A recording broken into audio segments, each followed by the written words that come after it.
Justin, I know after your last fight, you said you want to get the nose fixed up and everything, and then you wanted to let that heal and sort out before you got this fight. But now that that's all healed, you have the name with Fiziev. How has camp been, and what are the emotions now 3 days before the fight? Yeah, it's been great. I mean, anytime you get here, start getting this close to a fight, the intensity of all the workouts, the excitement in all the coaches, the excitement in the air is really something special. So, yeah, I'm excited for it. And Fiziev was a guy that had been calling your name quite a bit on your layoff. So when they came with you with Fiziev's name, did you go back and watch tape on him? What do you make of him as an opponent? Yeah, I mean, I watch all UFC fights, so I certainly have seen his fights. But, yeah, it's a big difference this camp is I really have been studying my opponent, his fights, and trying to learn, patterns that I can take advantage of. What patterns have you seen that you think that you can tell us, that you can take advantage of? I'll show you on Saturday. And a lot of your past opponents like Charles and Khabib and everything, they're obviously very ground-heavy opponents. Fiziev is not that. He's obviously has 200-something Muay Thai fights. So how's camp been preparing for a very different stylistic opponent than recent ones? Yeah, I mean, in mixed martial arts, you have to be, confident in every single area. There's just because he's a Muay Thai fighter doesn't mean he might not try to take me down. And if I do get to the ground, I've been working on getting up, and working on a few submissions from the top. So, yeah, you can't ever look past somebody's ability to take it to the ground because we all in this sport have that ability. How do his leg kicks compare to yours when you're watching tape? They're faster, but not quite as heavy. So we'll see how it works. You also told us when you did, I think you were a guest fighter in New York, that you had a bike accident, a little road rash and everything. Is that all cleared up too? 100%? Yeah, yep. That was definitely, that and the shots that I took in the Oliveira fight were a big reason why I decided to get my nose fixed and take a little break. And I have to ask, what did you make of Islam's fight against Volkanovski? Did you think Islam had won? That's irrelevant. I think I was impressed by Volkanovski's performance, mostly. And then the last one for me, I'm sure you're going with Kamaru, your training partner. But what is the path to victory for Kamaru against Leon? Yeah, they've been in there for 39 minutes. He has dominated 37 of those minutes. He got taken down, first round last fight for about 2 minutes. Outside that, he's been a dominant force, and I, expect the same thing out of him. Justin, over here, right in front of me. Hi. It's interesting you said you talked about him wrestling you. Are you expecting him to wrestle you? I mean, I'm not expecting anything. I go in there with the mindset that anything can happen. I do think he'll be more striking. I think it'll be mostly his game plan. But any of us, as soon as we face adversity and something that we thought we would be successful in, are going to move to a different option. I think I'm going to be better on the feet. I think I'm going to create more damage, create more angles, control more space. And, yeah, I think he'll find a position where he thinks that might be advantageous. Yeah, because I asked him about you potentially wrestling him, obviously because of your decorated wrestling background, and he said you'll have to. What do you make of his grappling if you've seen any from his fights? I haven't seen much. Yeah, I mean, he's got some takedowns. I think with the 3-round fight, if it's a close round, either one of us would be smart to try and take it to the ground in the last, minute or two of the round to seal the deal. And striking exchanges-wise, obviously you've shown that you can stand with the best. He's considered an elite striker. What do you make of his striking? Yeah, elite. Yeah, there's no way around it. I mean, he's got some crazy skills, especially to the untrained eye. I mean, this guy is the best of the best. So, I think I can take advantage of certain situations. I think I can create more damage in certain situations. I think I can control distance better, and I'm going to have to be perfect on Saturday in order for that to be the case. One last one. What do you make of the Chandler-McGregor fight, and do you even care about the outcome? Don't care. Thank you. Justin, just over here. You said on Embedded that Fiziev reminds you of yourself 5 years ago. Can you elaborate on what you see?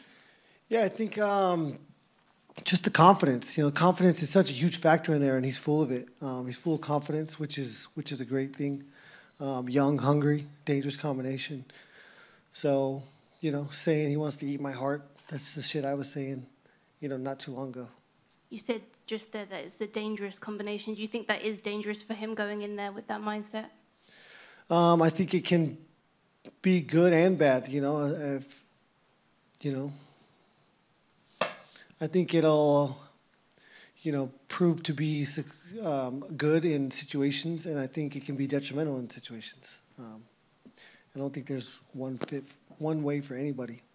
And in those 5 years, how would you say you've developed and grown as a fighter? Yeah, I think my ability to control the chaos, the atmosphere, not let that get to me too much. I think that's what we're all constantly working on, is not being able to, for one, crumble under the pressure. There's a lot of pressure in these situations. And he thinks the difference maker on Saturday night will be his fight IQ. What do you think about that, and what do you think is the difference maker from your side of things? Yeah, I mean, I've been in much bigger fights. On this stage, the higher you get up on these cards, these numbered events, the more the pressure. So I've been here, done that. So yeah. Do you think your experience does give you the edge? I think my tenacity, my fortitude gives me the edge. And how do you see it going down on Saturday? I see my hand getting raised, as every single one of us should believe. Thank you. Question for John here, Justin. Were you a bit frustrated when the UFC offered you Fiziev, because obviously he's quite far down in the rankings in comparison to you, or was it a case of you were once in his position, so I'll give him the opportunity? No, I think it's the natural progression of this sport. I come off a loss, fought for the title, 2 out of my last 3 fights.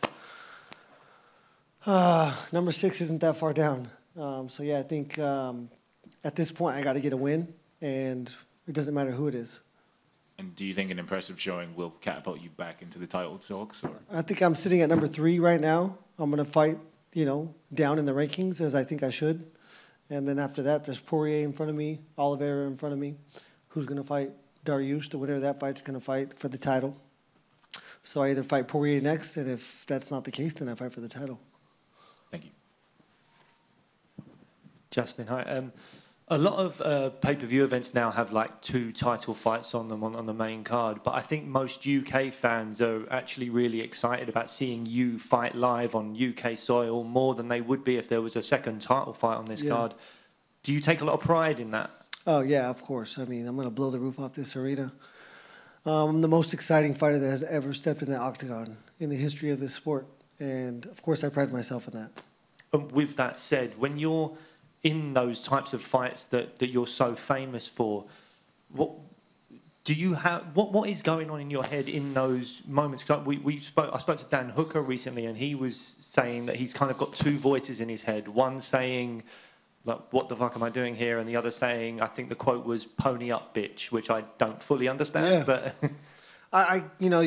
it's moving so fast. I definitely cannot remember a thought. There's your ability to retain information in there is non-existent. It's moving so fast, and if you take the time to retain information, your peripherals, your intuition just goes out the window for 1-2 seconds, and we're fighting less than seconds, less than inches. So there's no time for any of that. And lastly, what's the benefits to you of fighting on the same card as your teammate Kamaru Usman?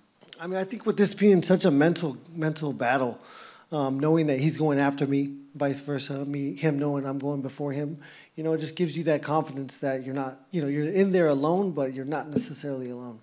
I think that's the biggest advantage. Thank you very much, mate. Pleasure talking to you. Justin, one more front. To go back to that, you believe you're the most exciting fighter in the history of the sport. When did that mindset get there? Has it always been there, or was there a specific fighter moment?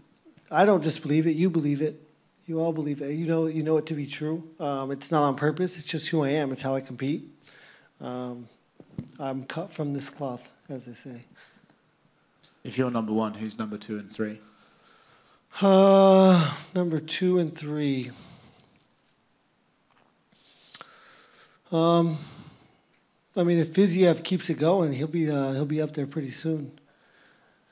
But I mean, my most exciting fights that I remember is Anderson Silva back in the day, and John Jones going through the TRT era.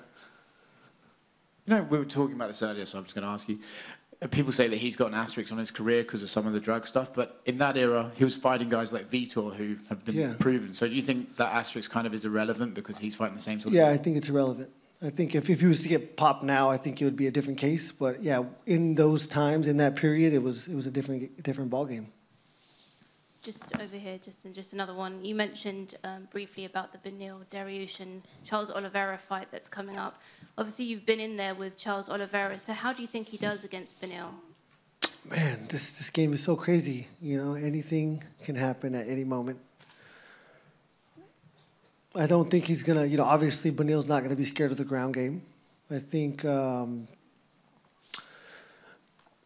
Beneil creates and causes a lot of damage.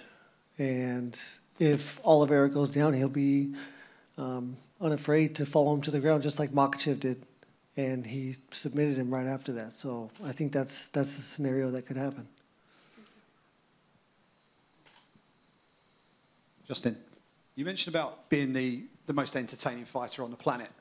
How much does that play into the way you game plan for fights, and how do you have to temper that when it comes to game planning for someone like Fiziev? Yeah, I would say it's zero. You know, it's not on purpose. It's just who I am. It's who I've been in wrestling. You know, wrestling can be boring.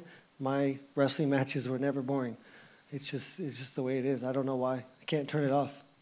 You've tended to use your wrestling as a device to keep the fight standing, where you can do the most damage and win the fights on the feet. Are we likely to see more offensive wrestling for you on Saturday? You know, I'm not opposed to it, but we'll see. Great stuff. Thank you.